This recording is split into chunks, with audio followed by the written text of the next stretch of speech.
techlowa YouTube channel එකත් එකතු වෙනවලා වදත් ආයිබුවන් කියලා පිළිගන්නවා.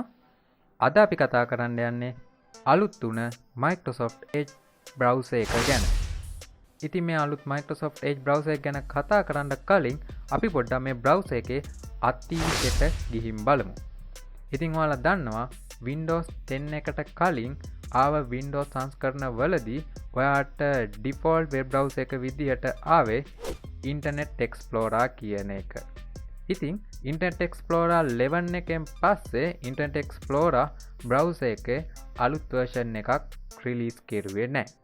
ඊට පස්සේ Windows 10 2015 release කරනවත් එක්කම Microsoft ආයතනයේ විසින් Windows 10 වල default web browser එක විදිහට Microsoft Edge browser එක හඳුන්වා දෙනවා.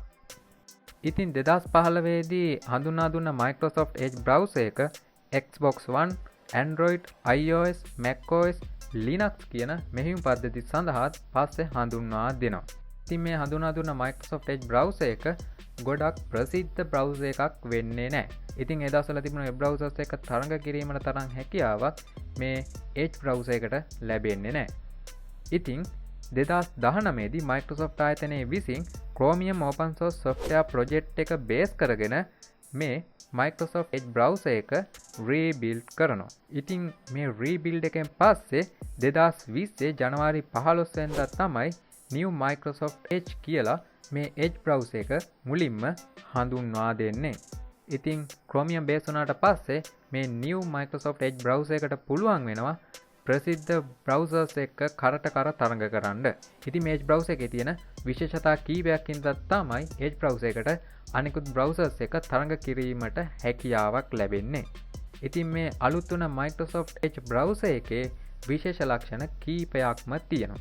security සහ privacy, ඒ වගේම speed එක, ඒත් එක්කම low RAM සහ CPU usage එකක් මෙන්න මේ Microsoft Edge අලුත් browser එකේ ලබා ගන්න පුළුවන්. ඉතින් අපි බලමු මේ new Microsoft Edge browser එක කොහොමද පරිගණකයට install කරන්නේ කියන එක වගේම ඒකේ තියෙන විශේෂ දේවල් කීපයක් ගැන. ඉතින් ඔයාලට පුළුවන් Microsoft website එකට ගිහිල්ලා පහසුවෙන්ම මේ new Microsoft Edge browser එක ඔයාගේ පරිගණකයට install කරගන්න. ඉතින් මෙතනදී ඔයාලට පුළුවන් ඔයාගේ කලින් තිබුණේ Microsoft Edge පරණ version එක නම් අලුත් version එකට upgrade කරගන්න browser එක. මේ install කරද්දී එක තැනකදී ඔයාලට මෙන්න මේ වගේ window එකක් එනවා. මෙතනදී කියනවා Google Chrome වල තියෙන data ඔයාලට පුළුවන් කියලා import කරගන්න මෙන්න මේ new Microsoft Edge browser එකට. මම මේක මෙහෙම තියෙද්දි confirm කියන button එක click කරලා ඉස්සරහට යනවා. ඊට පස්සේ මේ Microsoft Edge browser එකේ interface එක මෙන්න මේ විදිහට තමයි ඔයාලට බලා ගන්න හැකියාවක් ලැබෙන්නේ. ඉතින් ඔයාලට පේනවා මෙතනදී Chrome browser එකේ තිබුණ bookmarks මේ browser එකට add වෙලා තියෙනවා. ඉතින් ඔයාලට පුළුවන් මේ browser එකේ page layout එක වෙනස් කරගන්න. ඒකට ඔයා කරන්න ඕන මේ ඉහළ තියෙන setting icon එක උඩ click කරන එක. මෙතනින් ඔයාලට layout කිහිපයක්ම බලා ගන්න පුළුවන්. ඔයාලට පුළුවන් ඉහළ දකුණු අත පැත්තේ කෙරෝලේ තියෙන මේ dot තුන උඩ click කරන්න. ඉතින් මෙතනදී ඔයාලට පුළුවන් ආරක්ෂිතව web browse කරන්න private browsing window එක ලබා ගන්න. ඉතින් මෙතන ඔයාලට පුළුවන් extensions වලට යන්න. ඉතින් මේ extensions වලට ගියාට පස්සේ පල්ලෙහාම ඔයාලට පෙන්නනවා allow extensions from other store කියලා. ඉතින් මෙතනදී ඔයාලට පුළුවන් ඒක allow කරගන්න. ඊට පස්සේ මේන window එකේ allow කියන එක දුන්නට පස්සේ ඉතින් ඔයාලට පුළුවන් Chrome extensions වල තිබුණ extensions on කරගන්න. ඉතින් ඔයාලට තවත් extensions අලුතින් ලබා ගන්න ඕන නම් Microsoft ලගේ extensions ලබා ගැනීමේ හැකියාවක් ලැබෙනවා මෙන්න මේ බටන් එක ක්ලික් කරලා. ඒ වගේම Microsoft ලගේ නැති extensions වලට ලබා ගන්න අවශ්‍ය නම් Chrome Web Store එකෙන් ඔයාලට පුළුවන් මේ පල්ලෙහා තියෙන Chrome Web Store කියන එක ක්ලික් කරලා Google Chrome ලගේ තියෙන web store එකට ගිහිල්ලත් extensions ලබා ගන්න. ඉතින් මේ Google ලගේ දේවලුත් ඔයාලට පාවිච්චි කිරීමට හැකියාවක් ලැබෙන්නේ මේ new Microsoft Edge browser එක Chromium base වෙලා හැදිලා තියෙන හින්දා. ඔයා web page එකට ගිහලා ඔයා මොන හරි article එකක් බලනවා නම් ඔයාට පුළුවන් මේ read loud කියන එක click කරලා ඒ article එක browser එක හරහාම කියව ගන්න. settings වලට ගියාට පස්සේ ඔයාට privacy search and services කියලා බලා ගන්න පුළුවන්. මෙන්න මේක ක්ලික් කරුවාට පස්සේ services යටතේ තියෙන address bar and search කියන එකවා ක්ලික් කරුවාට පස්සේ ඔයාට පුළුවන් වෙනවා ඔයාගේ search engine එක වෙනස් කරගන්න.